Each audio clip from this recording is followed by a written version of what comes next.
Bari is the capital city of the Puglia region in Italy. It's easily accessible from all across Europe for a very cheap price. It's a trading city that was known as the Gate of the East for many centuries. There were constant wars over the city. At one point, it was even an independent Muslim state, later Frankish and a Roman settlement.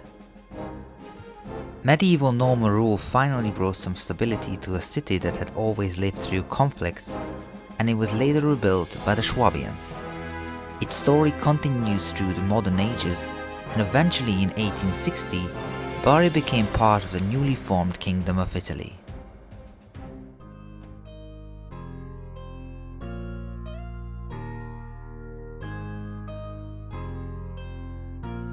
The biggest landmark in the city was built by King Roger II, and it's called the Norman Swabian Castle.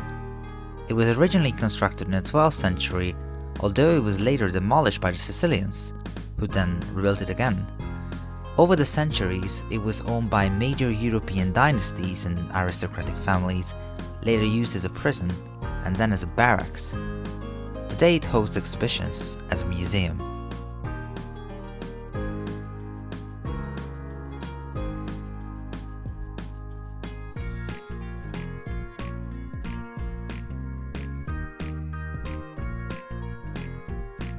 There's also a legend about the castle, saying that Emperor Frederick II met Saint Francis of Assisi here. The king supposedly sent a beautiful lady-in-waiting into the monk's room, while he secretly watched through a keyhole to see if Francis would remain faithful to his principles. And here's the spoiler, he did stay faithful, and the king truly respected him for it. Bari Vecchia, the old town, used to be a no-go zone just a few years ago. It was cleaned up and now it really shows its Mediterranean charm.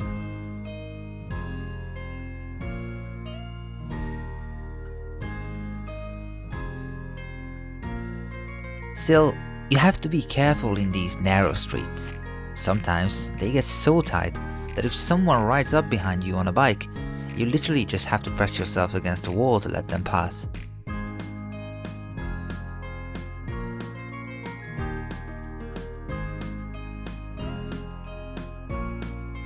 The old town is surrounded by an ancient city wall. What we see today is only a 400-meter reconstruction of the original 1.2-kilometer long defensive system, which was once filled with watchtowers and bastions.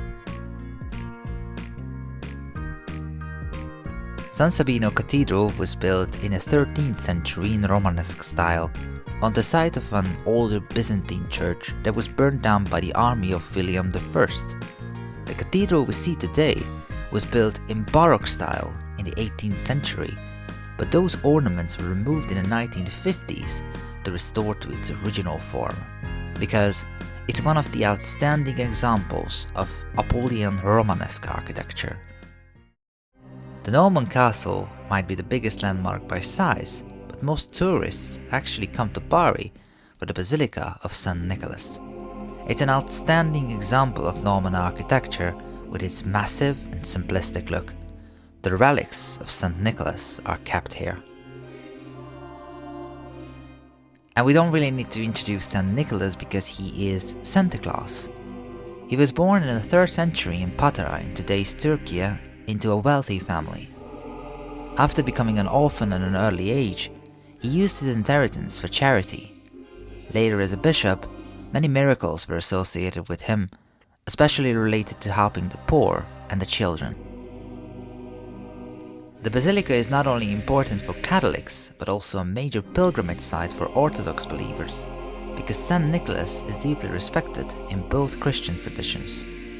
This shared respect makes the Basilica's ecumenical role even more meaningful, helping understanding, dialogue and unity between Christian traditions. The Basilica is still an active religious center, hosting thousands of pilgrims who come here to pay their respect to Saint Nicholas.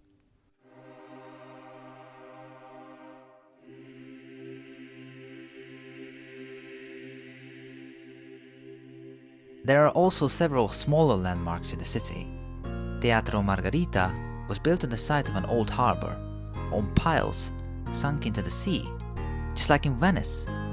The reason behind this was that the city council wasn't allowed to build a new theatre on a council-owned land, unless it was technically on the seaside. The previous theatre was a short-lived wooden building that burned down. The new one opened in 1914 and it was used both as a theatre and a cinema until the 1970s. Today, it functions as a museum. The city wasn't left without a theatre though. Teatro Petrocelli lives again. It's the biggest theatre in Bari and the fourth largest in Italy, with space for about 1,500 people. It opened in 1903 with Giacomo Meyerbeer's The Huguenots. A devastating fire in 1991 destroyed it, and after long legal battles and nationalization decisions, the reconstruction was finally completed in 2009. It reopened on the 4th of October with Beethoven's Ninth Symphony.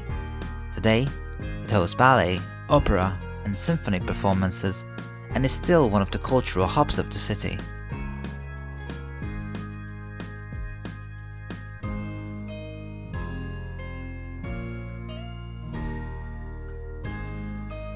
We can take a relaxing walk along the seaside promenade, which many call the best in the country.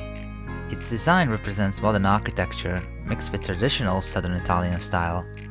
It's filled with historical candelabras and plenty of benches where we can sit down and relax for a while.